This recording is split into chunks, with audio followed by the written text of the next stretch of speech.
Last Thursday on this news hour, I referred to the latest terror threat, the reported bomb plot against the New York City subway system, in terms of its timing. President Bush's speech about the war on terror had come earlier the same day, as had the breaking news of the possible indictment of Karl Rove in the CIA leak investigation. I suggested that preliminary research suggested that in the last 3 years there had been about 13 similar coincidences. A political downturn for the administration, followed by a terror event, a change in alert status, an arrest, a warning. Our third story in the countdown tonight, the nexus of politics and terror. We figured we had better put that list of coincidences on the public record. You will find 10 of them in this report here. The other 3 will be in the blog entry that will be going up tonight. This contraction is purely for the sake of time. It permits us to get the reaction of the former Undersecretary of Homeland Security, Asa Hutchinson, after this commentary. We bring you these coincidences reminding you and ourselves here that perhaps the simplest piece of wisdom in the world is called the logical fallacy. Just because event A occurs and then event B occurs, that does not automatically mean that event A caused event B. But one set of introductory comments from an informed observer seemed particularly relevant as we examine these coincidences. On May 10th of this year, after his resignation, former Secretary of Homeland Security Ridge looked back on the terror alert level changes that were issued on his watch. Mr. Ridge said, "More often than not, we were the least inclined to raise it. Sometimes we disagreed with the intelligence assessment. Sometimes we thought even the intelligence was good. We don't necessarily put the country on alert. There were times when some people were really aggressive about raising it, and we said, for that, the nexus of politics and terror. Please judge for yourself." Number 1, May 18, 2002. The first details of the President's daily briefing of August 6, 2001 are revealed, including its title, Bin Laden Determined to Strike in U.S. The same day, another memo is discovered, revealing the FBI knew of men with links to al-Qaeda training at an Arizona flight school. The memo was never acted upon. Questions about 9/11 intelligence failures are swirling.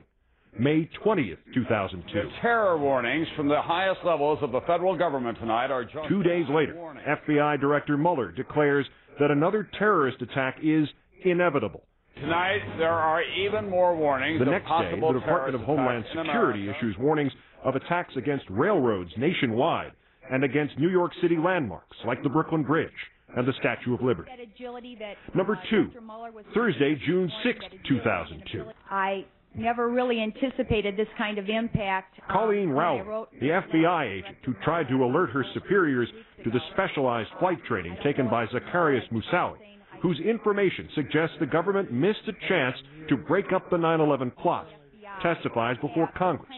Senate Intelligence Committee Chair Graham says Rowley's testimony has inspired similar pre-9/11 whistleblowers. Monday, June 10, 2002, 4 days later. We have disrupted an unfolding terrorist plot. Speaking from Russia, Attorney General John Ashcroft reveals that an American named Jose Padilla is under arrest, accused of plotting a radiation bomb attack in this country. In fact, Padilla had by this time already been detained for more than 1 month. Number 3, February 5th, 2003. Secretary of State Powell tells the United Nations Security Council of Iraq's concealment of weapons, including 18 mobile biological weapons laboratories, justifying a UN or U.S. first strike. Many in the UN are doubtful.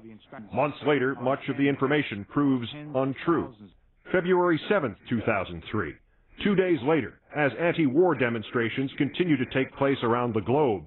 Take some time to prepare for an emergency. Homeland Security Secretary Ridge cites credible threats by al-Qaeda and raises the terror alert level to orange. 3 days after that, Fire Administrator David Paulison, who would become the acting head of FEMA after the Hurricane Katrina disaster, advises Americans to stock up on plastic sheeting and duct tape to protect themselves against radiological or biological attack. Number 4, July 23, 2003. The White House admits that the CIA, months before the President's State of the Union address, expressed strong doubts about the claim that Iraq had attempted to buy uranium from Niger. On the 24th, the congressional report on the 9/11 attacks is issued. It criticizes government at all levels. It reveals an FBI informant had been living with 2 of the future hijackers. It concludes that Iraq had no link to al-Qaeda. 28 pages of the report are redacted. On the 26th, American troops are accused of beating Iraqi prisoners. July 29, 2003. 3 days later, amid all of the negative headlines, Word of a possible new al-Qaeda attack. Homeland Security issues warnings of further terrorist attempts to use airplanes for suicide attacks. Number 5, December 17, 2003. 9/11 Commission co-chair Thomas Kean says the attacks were preventable. The next day, a federal appeals court says the government cannot detain suspected radiation bomber Jose Padilla indefinitely without charges, and the chief U.S. weapons inspector in Iraq, Dr. David Kay, who has previously announced he has found no weapons of mass destruction there, announces he will resign his post. December 21st, 2003. 4 days later, the Sunday before Christmas. Today, the United States government raised the national threat level. Homeland Security again raises the threat level to orange, claiming credible intelligence of further plots to crash airliners into U.S. cities. Subsequently, 6 international flights into this country are canceled after some passenger names purportedly produced matches on government no-fly lists. The French later identify those matched names. One belongs to an insurance salesman from Wales, another to an elderly Chinese woman, a third to a 5-year-old boy. Number 6, March 30th, 2004. The new chief weapons inspector in Iraq, Charles Dulfer, tells Congress, "We have still not found any WMD in that country." And, after weeks of having refused to appear before the 9/11 Commission, Condoleezza Rice relents and agrees to testify. On the 31st, 4 Blackwater USA contractors working in Iraq are murdered, their mutilated bodies dragged through the streets and left on public display in Fallujah. The role of civilian contractors in Iraq is now widely questioned. April 2nd, 2004. The FBI has issued a new warning tonight. Homeland Security issues a bulletin warning that terrorists may try to blow up buses and trains using fertilizer and fuel bombs, like the one detonated in Oklahoma City. Bombs stuffed into satchels or duffel bags. Number 7, May 16th, 2004. Secretary of State Powell appears on Meet the Press. Moderator Tim Russert closes by asking him about the enormous personal credibility Powell had placed before the UN in laying out a case against Saddam Hussein. An aide to Powell interrupts the question, saying the interview is over. I think that was one of your staff, Mr. Secretary. I don't think that's appropriate. Emily, get out of the way.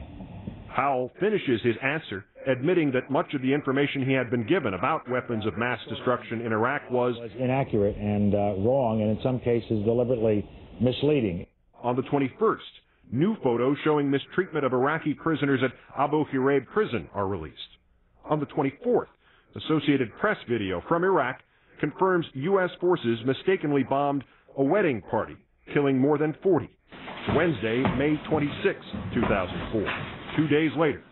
Good afternoon. Attorney General Ashcroft and FBI Director Mueller warned that intelligence from multiple sources indicates al-Qaeda's specific intention to hit the United States hard. And that 90% of the arrangements for an attack on the United States were complete. The color-coded warning system is not raised. The Homeland Security Secretary, Tom Ridge, does not attend the announcement. Number 8, July 6, 2004. Democratic presidential candidate John Kerry selects Senator John Edwards as his vice presidential running mate, producing a small bump in the election opinion polls and producing a huge swing in media attention towards the Democratic campaign. July 8, 2004.